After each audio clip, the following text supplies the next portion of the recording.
जय हिंद बच्चों, डीएनजे एकेडमी में आपका स्वागत है। आज हम लोग क्लास 8 का मतलब जो भूगोल रहेगा उसका चैप्टर फर्स्ट स्टार्ट करेंगे, है ना। आपके पास में सोशल साइंस में कुछ मतलब अलग अलग पार्ट में बुक्स है, तो उसमें जो भूगोल है आपकी बुक, भूगोल की जो बुक है उसका चैप्टर फर्स्ट हम लोग स्टार्ट करेंगे, है ना। देखिए चैप्टर फर्स्ट क्या है, और संसाधन, जिसको अपन क्या बोलते हैं, रिसोर्स, क्या बोलते हैं, रिसोर्स या फिर संसाधन। तो सबसे पहले हम लोग ये समझते हैं कि ये संसाधन होते क्या है ना भाई। सबसे पहले हमने कोई चैप्टर स्टार्ट किया तो आपको सबसे पहला काम क्या रहेगा कि जो चैप्टर का नाम है उसका मीनिंग आपको पता होना चाहिए, ठीक। तो संसाधन क्या होता है, जो इंसान मतलब जो मानव की आवश्यकताओं को पूरा करते हैं, या फिर मानव मतलब जो हमारे उपयोग में जो भी चीजें आती है ना, इंसानों के उपयोग में जितनी भी जो चीजें आ रही है, जो आप लोग यूज करते, जो हम लोग यूज करते, उन सबको हम लोग क्या बोलेंगे, संसाधन बोलेंगे। क्या बोलेंगे, संसाधन बोलेंगे, ठीक। अब देखिए बुक में किस प्रकार से उसको डिफाइन किया है वो भी हम लोग देखते हैं। देखिए क्या देके रखा है यहाँ पर बुक में, मोना और राजू, है ना। क्या है, मोना और राजू मतलब दोनों भाई बहन हैं, तो उनके बारे में आपको देके रखा है। मोना और राजू अपना घर साफ करने में अम्मा की मदद कर रहे थे।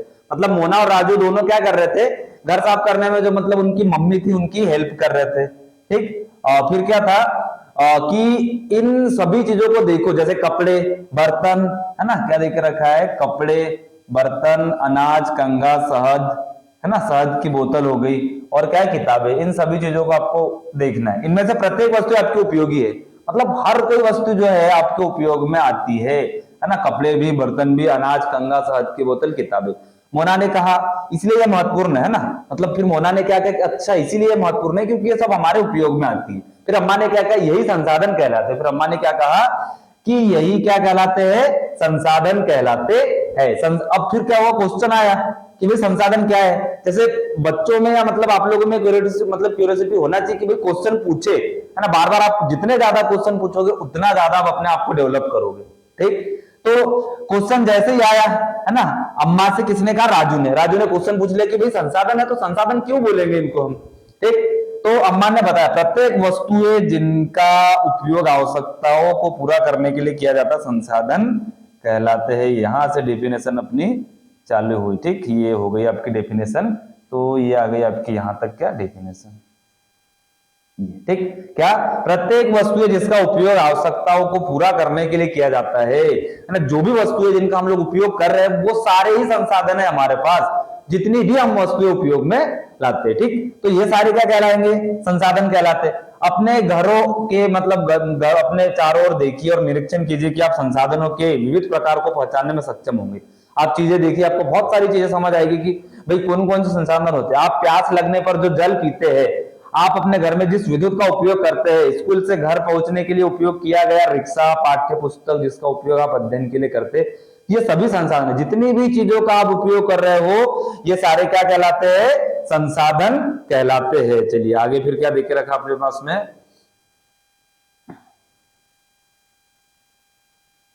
फिर आपके पिता आपके लिए नाश्ता तैयार करते हैं, उन्होंने जिन सब्जियों का उपयोग किया वो सारे भी आपके लिए क्या कहलाएंगे, संसाधन, है ना। मतलब जो जिन ताजी सब्जियों का उन्होंने उपयोग किया था वे भी आपके लिए क्या कहलाएंगे, हमारे लिए क्या कहलाएंगे, संसाधन कहलाएंगे, ठीक।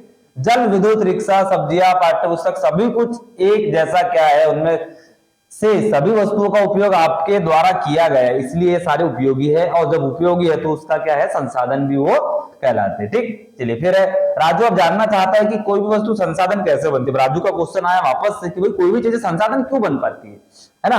क्यों भाई, क्यों बन पाएंगी, आपको भी सोचना चाहिए, है ना। क्योंकि हमारे उपयोग में आ गई, मतलब वो अपने आप ही संसाधन बन गई, है ना। हम नहीं चाहेंगे फिर भी वो संसाधन ही हमारे लिए है, ठीक। फिर क्या हुआ, अम्मा ने बच्चों को बताया वस्तुएं उस समय संसाधन बनती जब उनका कोई मूल्य होता है। कोई मूल्य है मतलब कोई उपयोग है, ठीक। इसका प्रयोग आता है उपयोगिता से मूल्य प्रदान करते सभी संसाधन मूल्यवान होते हैं। अम्मा ने, हाँ भाई जितने भी संसाधन है सारे मूल्यवान है, क्योंकि आप उसका उपयोग कर रहे हो तो सभी आपके लिए मूल्यवान है। अब मूल्य का अर्थ महत्व होता है, मतलब जो मूल्य होता है उसी का महत्व होता है। भाई जो महत्वपूर्ण चीज है उसी का तो मूल्य है। भाई कुछ इंपॉर्टेंट मतलब है हमारे पास में तो वो हमारे लिए महत्वपूर्ण है कि नहीं, ठीक। तो इसलिए महत्वपूर्ण होती है। कुछ संसाधनों का आर्थिक मूल्य होता है और कुछ संसाधनों का क्या होता है, आर्थिक मूल्य मतलब फाइनेंशियल, पैसों से रिलेटेड भी होता है कि भाई इतने में मिलेगी उतने में, तो वैसा भी एक मूल्य होता है। जबकि कुछ संसाधनों का आर्थिक मूल्य नहीं होता है, जनरली हमको वो चीजें मिल जाती है। उदाहरण के धातुओं का आर्थिक मूल्य होता है, लेकिन मनोरम दृश्य का आर्थिक मूल्य, धातु ये मतलब बनाना पड़ता है, ये करना पड़ता है। मनोरम दृश्य कुछ देखने के लिए कुछ ये नहीं लगता है, सिर्फ हम देखते हैं बस, है ना। ठीक, फिर क्या है, परंतु ये दोनों संसाधन महत्वपूर्ण, संसाधन दोनों ही महत्वपूर्ण है आपके पास, है ना। तो उस प्रकार से देखा जाए भाई, मतलब आर्थिक मूल्य नहीं होता, पानी का हमको वैसे ही मिल जाता है फ्री में, पर सबसे ज्यादा महत्वपूर्ण है। तो जरूरी नहीं क्योंकि आर्थिक है तो ही महत्वपूर्ण होगा, आर्थिक नहीं है तो महत्वपूर्ण नहीं होगा, ऐसा बिल्कुल नहीं है उसमें। ठीक, चलिए फिर अगला देखते हैं अपन। कुछ संसाधन समय के साथ आर्थिक रूप से मूल्यवान हो जाते हैं। भाई कुछ संसाधन ऐसे भी होते हैं जो समय के साथ में क्या होते हैं, आर्थिक रूप से मूल्यवान भी हो जाते हैं। ठीक, चलिए अब देखिए कि यहाँ पर आपको एक नई चीज दिखेगी, यहाँ पर शब्दावली, है ना, कुछ कुछ वर्ड मीनिंग आएंगे, ये भी आपको समझना है। तो देखिए क्या है, पेटेंट देके रखा है, इसका तात्पर्य किसी विचार अथवा आविष्कार पर एकमात्र अधिकार से होता है, कि मतलब आपने कोई खोज की और सबसे पहले यदि आपने की, है ना, फर्स्ट टाइम यदि आपने कुछ मतलब उसको खोजा है, तो वो आपके लिए क्या कहलाया, उसको हम बोलेंगे पेटेंट बोलते हैं। मतलब एक पेटेंट बन गया कि हाँ भाई ये खोज आपने की थी, है ना, इसके बारे में सबसे पहले किसी ने बताया था तो वो आपने बताया था, तो एक पेटेंट मतलब उस पर स्थापित हो गया। जैसे हम लोग किसी भी खोजकर्ता के बारे में पढ़ते तो हमको पता रहता है कि सन कोई भी सन में किसी व्यक्ति ने ये खोज की थी, तो सबसे पहली बार उनका नाम आता है। कभी भी कोई चीज आपके पास में आती है तब, तो उसको हम लोग क्या बोलेंगे, पेटेंट बोला जाता है। तो आपको बिल्कुल याद रखना है कि पेटेंट होता क्या है, क्या होता है, इसका तात्पर्य किसी विचार अथवा आविष्कार पर एकमात्र अधिकार से होता है, कि भाई आपका ही अधिकार है, आपने ही उसके बारे में खोज की थी। ठीक, चलिए फिर देखते हैं अगला क्या था अपने पास में। मूल्य मतलब कुछ संसाधन मूल्यवान होते हैं, मूल्य का अर्थ महत्व होता है। कुछ संसाधनों का आर्थिक मूल्य होता है, हमने अभी ये पढ़ा, है ना। कुछ संसाधनों का आर्थिक मूल्य होता है फाइनेंशियली, पैसों से रिलेटेड। कुछ संसाधनों का आर्थिक मूल्य नहीं होता है, परंतु दोनों ही संसाधन मूल्यवान होते हैं, है ना। ठीक, फिर क्या है, उदाहरण भी आपके पास में देखे रखे हैं कि भाई धातुओं का आर्थिक मूल्य होता है, धातुएं बनाई जाती है ना। और मनोरम दृश्य मतलब जो चीजें देखी जाती है उसके लिए आपको कुछ ऐसे पैसे नहीं लगते। तो पर होगा क्या, इसमें दोनों ही संसाधन आपके लिए महत्वपूर्ण होंगे। जैसे पानी हमको फ्री में मिल जाता है, पर पानी के बिना हमारा जीवन अधूरा है, तो हमारे लिए महत्वपूर्ण तो दोनों ही चीजें हुई। ठीक है, फिर क्या है, मनुष्य की आवश्यकताओं को पूरा करती जो भी मतलब चीजें होती, कुछ संसाधन समय के साथ आर्थिक रूप से मूल्यवान हो सकते, मतलब कुछ ऐसे संसाधन भी होते हैं जो समय के साथ, है ना, मूल्यवान, मतलब धीरे धीरे उनका मूल्य बढ़ते चला जाता है। आपकी दादी के घरेलू नुस्खों का आज कोई वाणिज्यिक मूल्य नहीं होता है, लेकिन यदि वे पेटेंट करने के उपरांत मेडिकल फर्मों द्वारा बेचे जाते हैं तब वे आर्थिक रूप से मूल्यवान हो जाते हैं। आपने देखा होगा घरों में बहुत सारी मतलब जड़ी बूटियां ऐसी कुछ मतलब दवाइयां होती है जिससे आज भी मतलब लोग ठीक हो जाते हैं जल्दी जल्दी, मतलब वो हो जाते हैं। तो वो है तो नहीं, पर यदि उसमें पेटेंट मतलब एक ऐसे ये कर दिया जाए, उसको मेडिकल में पैकिंग करके प्रॉपर यदि बेच दिया जाए, तो वो एक मूल्य बन जाएगा उनका, है ना, मतलब मूल्यवान हो जाएगी वो भी चीजें। तो इस प्रकार से क्या होता है कि कुछ ऐसी चीजें होती है जो समय के साथ धीरे धीरे मूल्यवान होने लग जाती है। कि भाई कोई ऐसा एक आपने कुछ मतलब ऐसा बनाया, फॉर्मूला बनाया जिसको लोगों में कुछ उससे इफेक्ट पड़ने लगा, तो यदि लोगों में इफेक्ट पड़ने लगा तो धीरे धीरे जब लोगों में वो चीजें पता चलेगी, तो जब पता चलेगी तो उसका अपने आप मूल्य बढ़ने लग जाएगा, है ना। क्योंकि वो चीज क्या हो जाएगी कि सब में मतलब आ जाएगा, सब लोगों को धीरे धीरे पता चलेगा। जैसे आप उसमें पैकिंग और धीरे धीरे उस पर आप काम करते हो, तो वो चीज क्या हो जाएगी आपके लिए अपने आप मूल्यवान हो जाएगी, है ना, आपको उसमें कुछ नहीं करना रहेगा। चलिए फिर आपके पास में एक और शब्दावली आई नेक्स्ट, तो शब्दावली हम लोग पहले देखते हैं। शब्दावली बहुत ज्यादा इंपॉर्टेंट है ना, आपको हर एक चीजों का एक अलग अलग मीनिंग उससे पता चल। जैसे हमने पेटेंट पढ़ा, पेटेंट आपने पहली बार वर्ड पढ़ा कि भाई कोई भी चीज एकाधिकार करने से, कि सबसे पहले आपने उसके बारे में रिसर्च की और आपने उसको खोजा, तो आपको उसके बारे में पता चल गया। तो अब कभी भी जब वो चीज आएगी तो सबसे पहले जिसने खोज की थी उसका नाम आएगा उस चीज पर, है ना। तो उसी को हम लोग क्या बोलते थे, पेटेंट। अब यहाँ पर क्या आया, प्रौद्योगिकी, है ना, क्या आया, प्रौद्योगिकी। किसी कौशल करने अथवा वस्तु बनाने में नवीनतम ज्ञान का अनुप्रयोग प्रौद्योगिकी कहलाता है। मतलब आप कोई चीज कर रहे हो, उसमें नवीनतम चीजें मतलब आप जोड़ते जाते हो, कुछ कुछ नया उसमें करते जाते हो, है ना, जिससे कि ग्रोथ भी होती है और वो चीज भी बढ़ते जाती है, उत्पादन में भी मतलब वृद्धि होती है। तो उसी को हम क्या बोलेंगे, प्रौद्योगिकी बोलेंगे। ठीक, फिर देखिए क्या है, समय और प्रौद्योगिकी दो महत्वपूर्ण कारक है, समय भी और प्रौद्योगिकी भी। क्योंकि समय, यदि आप किसी चीज के बारे में मतलब आप मेहनत, किसी चीज पर मेहनत करोगे तो समय तो उसको देना ही पड़ेगा आपको, और समय दोगे तो वो चीज अपने आप डेवलप होगी, है ना, और उससे डेवलप होगी तो उसमें और ज्यादा कुशलता आएगी, मतलब धीरे धीरे क्या हो जाएगी, वो ठीक होते चलेगी, है ना। फिर देखिए आगे क्या है, दोनों लोगों की आवश्यकताओं से संबंधित होते हैं, दोनों ही चीजें लोगों की आवश्यकता से संबंधित है, प्रौद्योगिकी भी और समय भी। समय तो मूल्यवान होता ही है। फिर देखिए क्या है, लोग स्वयं ही सबसे महत्वपूर्ण संसाधन है, मतलब खुद ही लोग भी एक स्वयं महत्वपूर्ण संसाधन होते हैं। फिर क्या, ये लोगों का विचार, ज्ञान, आविष्कार और खोज ही है जो आर्थिक संसाधनों की रचना करते हैं। चलिए फिर आगे देखिए क्या देके रखा है हमारे पास में। चलिए इसमें आपके पास में इंपॉर्टेंट नहीं है, अब अगला टॉपिक देखते हैं अपन। अगला है अपने पास संसाधनों के प्रकार, है ना। क्या देके रखा है, संसाधनों के प्रकार। संसाधन हमने पढ़ा, ठीक। अब इसके प्रकार हम लोग देख लेते हैं कि प्रकार कितने होते हैं। सामान्यतः संसाधनों को प्राकृतिक, मानव निर्मित और मानव में वर्गीकृत किया गया। मतलब वैसे 3 प्रकारों में है। एक प्राकृतिक, जो प्रकृति से हमको मिलते हैं, है ना, अपने आप, मतलब जो मिलने वाले, हमने उसको नहीं बनाया है। एक क्या होता है, मानव निर्मित, क्योंकि ऐसे बहुत सारी चीजें जो हम इंसानों ने बनाई है तो वो मानव निर्मित है। और क्या है, दूसरा मानव में वर्गीकृत, मतलब खुद इंसानों में जो चीजें बढ़ गई वो। तो इस प्रकार से 3 होते हैं। अब देखिए यहाँ पर देखे रखा है पहला प्राकृतिक संसाधन। क्या देखे रखा है आपको यहाँ पर, प्राकृतिक संसाधन। वैसे नाम से आपको मतलब क्लियर है, प्राकृतिक मतलब जो प्रकृति से प्राप्त हुए उनको हम लोग क्या बोलेंगे, प्राकृतिक संसाधन। अब बुक में क्या देखे रखा है, जो संसाधन प्रकृति से प्राप्त होते हैं और आर्थिक संशोधन के बिना उपयोग में लाए जाते हैं, प्राकृतिक संसाधन कहलाते हैं। मतलब आपको उसमें कुछ भी चेंज नहीं करना है, आपको मिले, आप एज इट इज जैसा का वैसा उनका उपयोग करोगे, है ना। आपको उसमें कुछ भी एडिटिंग मतलब ऐसा कुछ करने की जरूरत नहीं है। तो वही आपके लिए क्या कहलाएंगे, आर्थिक संसाधन कहलाएंगे। ठीक, देखिए यहां पर दिया है वायु, जिससे हम सांस लेते हैं, है ना, आपको उसमें कुछ ऐसा नहीं करना पड़ता, वो आपके लिए एक प्राकृतिक तरीके से। हवा, है ना, उसको आप वो नहीं करते कि भाई आपने हवा आपको मिली फिर आपने उसको मतलब और अच्छा बनाया और फिर आपने उसको मतलब ये किया, तो ऐसा कुछ नहीं होता। ये प्राकृतिक है, प्राकृतिक तरीके से आप अपने आप सिस्टम में मतलब ये चलते रहती है। ठीक, तो उनको हम लोग क्या बोलते हैं, प्राकृतिक संसाधन। हमारी नदियां और झीलों का जल, मृदा और खनिज सभी प्राकृतिक संसाधन कहलाते हैं। इन संसाधनों में से बहुत से प्रकृति के निःशुल्क उपहार है, मतलब निःशुल्क चीजें हैं जिनका हम लोग उपयोग करते हैं। कुछ परिस्थितियों में प्राकृतिक संसाधन का सबसे अच्छी तरह उपयोग करने के लिए औजार और प्रौद्योगिकी की आवश्यकता हो सकती है। मतलब कुछ ऐसी भी चीजें होती है जिनको औजार वगैरह से रिलेटेड और मतलब जरूरत पड़ती है, जिससे कि उनको हम डेवलप भी करते, बनाते भी, प्राकृतिक से कुछ सुधारा भी जाता है उनको, है ना। ठीक, चलिए तो ये पहला प्रकार था हमारे पास में जो अपने आप बनता है ना, जिसमें हमको कुछ बदलने की जरूरत नहीं पड़ती है। ठीक, चलिए फिर है, अब इसके मेन जो इंपॉर्टेंट है वो प्रकार देखते हैं अपन। पहला है प्राकृतिक संसाधनों को विस्तृत रूप से नवीनीकरण और अनवीनीकरणीय संसाधनों में विभाजित किया जा सकता है। ये इंपॉर्टेंट है ना। कौन कौन से, एक है नवीकरणीय और एक क्या है, अनवीकरणीय। पहला नवीकरणीय संसाधन, वे संसाधन जो शीघ्रता से नवीकृत अथवा पुनः मतलब उनको बनाया जाता है। ठीक, इनमें से कुछ असीमित है और उन पर मानवीय क्रियाओं का प्रभाव नहीं पड़ता है। मतलब कुछ कुछ ऐसी भी चीजें जिसमें हम उसको बदल ही नहीं सकते, है ना, वो भी चीजें बहुत सारी हमारे पास में है ना। जैसे कि आपके पास में आपने सुना होगा सौर, पवन ऊर्जा, लेकिन फिर भी कुछ नवीकरणीय संसाधन जैसे जल, मृदा, वन का लापरवाही से किया गया उपयोग उनके भंडार को प्रभावित कर सकता है। जल असीमित नवीकरण प्राकृतिक संसाधन होता है, फिर भी जल की कमी और प्राकृतिक जल स्रोतों का सूखना आज विश्व के सभी महत्वपूर्ण भागों में से एक बड़ी समस्या है। मतलब बहुत एक बड़ी समस्या भी इसके लिए। तो नवीकरणीय संसाधन को क्या बोलेंगे हम, जिनको डबल से बना सकते हैं, सिंपल सा यदि अपन समझते हैं तो, है ना। ठीक, चलिए फिर अगला क्या है अपने पास में, इसी का दूसरा पार्ट है अनवीकरणीय संसाधन। वे संसाधन जिनका भंडार सीमित है ना, क्या है, सीमित है, मतलब लिमिटेड चीजें है वो। ठीक, सीमित मतलब वो होता है ना। भंडार के एक बार समाप्त होने के बाद नवीनीकरण पुनः पूरित होने में हजारों वर्ष लग जाते हैं उनको बनने में। एक बार बन गई फिर वापस से हजारों लाखों वर्ष उनको लग जाते हैं। यह अवधि मानव जीवन की अवधि से बहुत अधिक होती है। मतलब एक आप बोलोगे हजारों लाखों वर्ष तक तो इंसान भी जीवित नहीं रहता, तो उससे भी उसको ज्यादा समय लग जाता है। वो कौन सी ऐसी चीजें है वो भी आपको देखे रखा है।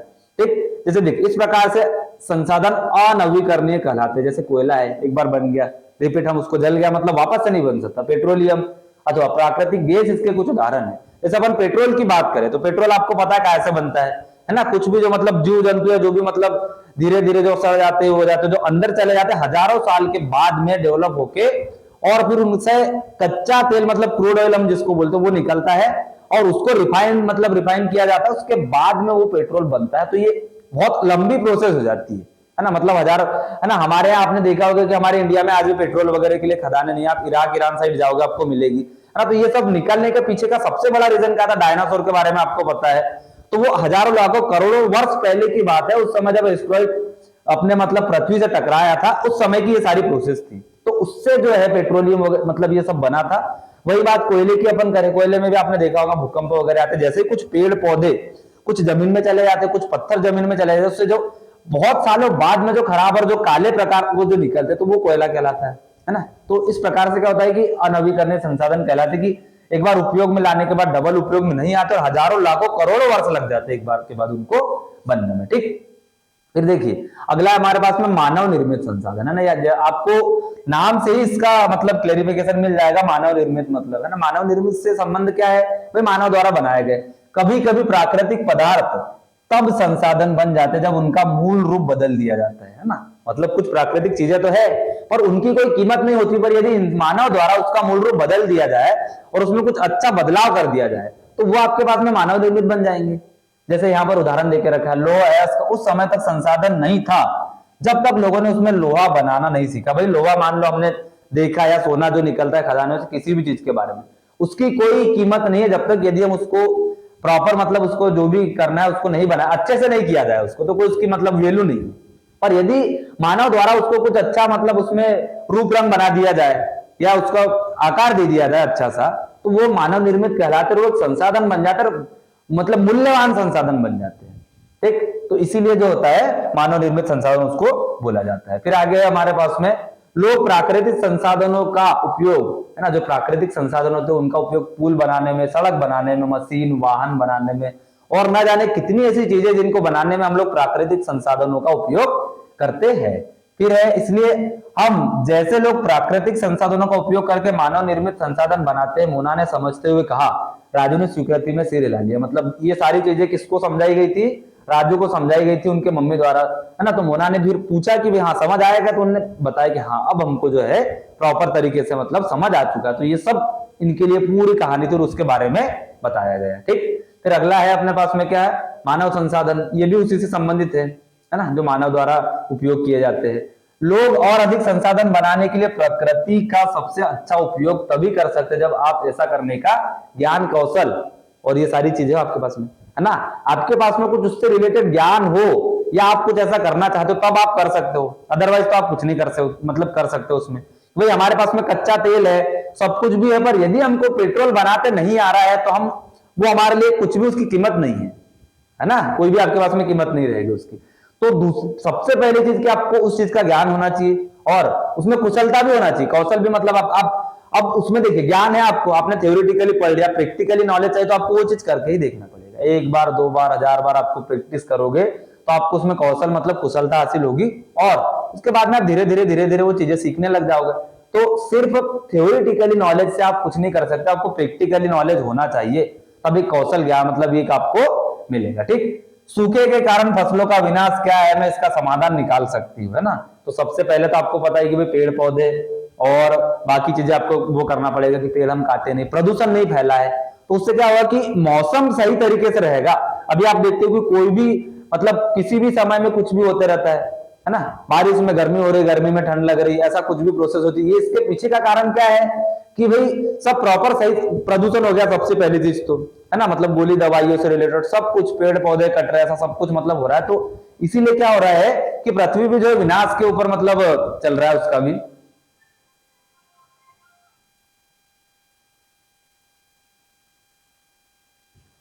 चलिए देखिए फिर आगे का देखते हैं हम लोग। इस पे थे अपन यहाँ पर, सूखे के कारण फसलों का विनाश क्या है, मैं इसका क्या समाधान निकाल सकती हूँ। हाँ क्यों नहीं। अब देखिए यहाँ पर एक डायग्राम आपको समझ आ रहा होगा, ये प्रैक्टिकली कुछ चीजें आपको दिख रही है लेब में, और एक लड़की है जो यहाँ पर बैठकर उसको पढ़ रही है और पढ़ के सीखने की कोशिश कर रही है कि हम कैसे बदलाव ला सकते हैं, कैसे हम विनाश को रोक सकते हैं ना। तो उसके बारे में ये पढ़ रही है। तो अभी हमने पढ़ा ज्ञान और कुशलता की आपको आवश्यकता है, आप चीजें बदल सकते हो। मेरा यह सब ज्ञान, शिक्षा और कौशल के कारण संभव हुआ है कि हम इसका समाधान निकाल पाए है ना। तो ज्ञान और शिक्षा और कौशल मतलब कुशलता आपके पास है कि वो चीज आती है आपको करते, तो आप किसी भी चीज का समान मतलब समाधान निकाल सकते हो। और देखिए बहुत अच्छी चीज आपको एक आगे दिखेगी, पढ़े और मनन करे है ना। क्या देके रखा है, पढ़े एवं मनन करे। पढ़ने का तो आपको पता है मीनिंग, मनन करना मतलब होता है कि कोई चीज आपने पढ़ी, अब आप पढ़ लिया आपने, आप घूम रहे हो, आप खेत में काम कर रहे हो, आप स्कूल से घर जा रहे हो, घर से स्कूल जा रहे हो, तो आप रिवाइज करे मतलब उसको रिवाइज करना है मन में, आपको बार बार चीजें वही आपको पढ़ना है, याद करना है, ताकि वो आपको प्रैक्टिस हो जाए। बहुत ही मतलब इंपॉर्टेंट है कि यदि आप ऐसा करते हो तो आपको उसका 100% रिजल्ट मिलेगा है ना। और यदि आपको ये यकीन नहीं है तो आप लोग इसको प्रैक्टिकली एक बार करके देखिए। यदि आप एक बार करोगे, आपको अपने आप समझ आ जाएगा कि आपको कैसे चीजें याद रह जाती है ना। बहुत बार ये समस्या आती है कि भाई आप पढ़ते हो और पढ़ने के बाद भूल जाते हो, है ना। तो इसी का सबसे बड़ा एक कारण है कि हमने एक बार पढ़ा और छोड़ दिया। जब तक आपको टीचर या सर ने नहीं बोला जाए, जब तक हमारे एग्जाम नहीं आया, जब तक हम अगला नहीं पढ़ेंगे, तो आपको ऐसा नहीं करना। बार बार रिवाइज करें, बार बार मनन करें और उसका उसका रिजल्ट आपको अपने आप दिखेगा। एक मनुष्य एक दूसरे के मतलब एक दूसरे पर निर्भर है। किसान सभी के लिए अन्न मतलब उपज जाते हैं। वैज्ञानिक कृषि से जुड़ी विभिन्न समस्याओं और अन्न उत्पादन बढ़ाने के लिए उपयोग खोजते हैं। मतलब यदि आप सेम कृषि में भी होता है, तो जितने ज्यादा आप मतलब उसमें सोचोगे या खोज करोगे, सीखोगे, तो आप एक्सपर्ट बनते चले जाओगे और आपको उस चीज का नॉलेज हो जाएगा, प्रौद्योगिकी उपलब्ध हो। इसलिए मनुष्य एक विशिष्ट प्रकार का संसाधन, मनुष्य भी एक संसाधन, ये भी खोज करता है। मनुष्य ने कोई खोज की तो वो संसाधन तो बन गया ना, है ना। किसी के काम में आ रहा, पूरे विश्व के काम में आ रहा, दुनिया के काम में आ रहा, तो वो एक संसाधन बना दिया। लोग मानव संसाधन है। शिक्षा और स्वास्थ्य लोगों के लिए बहुमूल्य संसाधन बनाने में मदद करते हैं, है ना। जो इंसान होता है उसकी तरफ शिक्षा, स्वास्थ्य और ये सारी चीजें बनाने में मदद करते हैं। अधिक संसाधनों के निर्माण में समर्थ होने के लिए लोगों के पास में कौशल में सुधार करना मानव संसाधन विकास है। मतलब आप खुद में सुधार करते हो तो एक विकास, खुद का विकास होगा, तो हम कुछ बदलाव समाज में ला सकते हैं, कुछ बदलाव देश में ला सकते हैं, है ना। तो सबसे पहले खुद का होना। जब खुद का विकास करने के लिए हमको पहले सेल्फ पढ़ना पड़ेगा, मेहनत करना पड़ेगा, प्रैक्टिकली चीजों को सीखना पड़ेगा, तब हम लोग विकासशील बनेंगे और हम सीखेंगे चीजें। संसाधन संरक्षण, संरक्षण मतलब होता है बचाना, सुरक्षित रखना किसी भी चीजों को, है ना। तो इसका क्या मतलब हुआ कि संसाधनों को आप कैसे संरक्षित करके रखते हो, कैसे मतलब ठीक से रखते हो। मोना ने एक बुरा स्वप्न देखा। उसने देखा कि पृथ्वी पर सारा जल सूख गया और सारे पेड़ कट गए। वहां पर ना तो छाया थी और ना कुछ पीने खाने के लिए था। लोग परेशान हो रहे थे, चारों तरफ भोजन की तलाश में निराश लोग घूम रहे थे, है ना। तो ये सपना ऐसा देखा। उसने अपनी माँ को सपने के बारे में बताया। उसकी माँ ने पूछा, अम्मा ने, क्या ये सच हो सकता है ना। फिर माँ से पूछा मतलब उनने, मोना ने, कि भाई ये चीज सच हो सकती है। तो अम्मा ने उत्तर दिया, हाँ बिल्कुल हो सकता है। यदि नवीकरणीय संसाधनों के प्रति सतर्क नहीं रहे और यदि हमने उस पर ध्यान नहीं दिया समय के साथ, तो बिल्कुल ये सपना सच हो सकता है, क्योंकि सच होने वाला ही सपना है ये तो, है ना। तो ये हो सकता है ना, निश्चित ही ऐसा हो सकता है। राजू ने पूछा, हम इसके लिए क्या करें। फिर राजू ने पूछा कि भाई हम ऐसा क्या करें कि भाई ये चीजें नहीं हो और ऐसा समय कभी नहीं आए।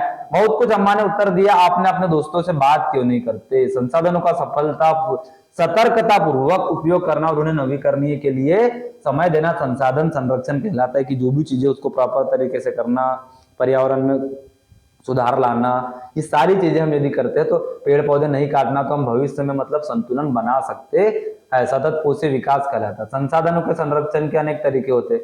प्रत्येक व्यक्ति उपभोग को कम करने में वस्तुएं पुनः चक्रण और पुनः उपयोग द्वारा योगदान दे सकता है। मतलब पुनः चक्रण से मतलब है कि डबल से वही चीजों को उपयोग में, पानी एक बार यूज किया, वापस से उसको रिफाइन करके फिर से उपयोग कर लिया, पुनः चक्रण कहलाया हमारे लिए, है ना। इस प्रकार से हम चीजों को सीख सकते हैं और उसके बारे में पढ़ सकते हैं। फिर क्या है के लिए और भी कुछ देके रखा है। उस शाम बच्चों और उनके मित्रों को पुराने समाचार पत्रों, व्यर्थ वस्त्रों तथा बांस की डंडियों के लिफाफे और खरीदारी के लिए थैले बनाए। मोना ने कहा, हम इन वस्तुओं में से कुछ वस्तुएं उन परिवारों को देंगे जिन्हें हमें जरूरत है। मतलब जिनको जरूरत है वो चीजें हम फेंक देते हैं, चीजें पर फेंकना नहीं है, जहां जरूरत है वहां हम दे सकते हैं, ठीक। तो मतलब हम ऐसा ही करते हैं तो बहुत अच्छा काम हम करेंगे। और कागज का व्यर्थ में उपयोग ना करें, क्योंकि कागज जो है पेड़ से बनता है, बांस से बनता है। तो पेड़ और बांस कटेंगे तो फिर से प्रकृति का संतुलन बिगड़ेगा। तो ये भी आपको विशेष तरीके से ध्यान रखना है, ठीक। फिर है, मैं ध्यान रखूंगा कि मेरे घर में विद्युत व्यर्थ ना हो, मतलब बिजली खर्च नहीं, उसका हमको याद रखना है।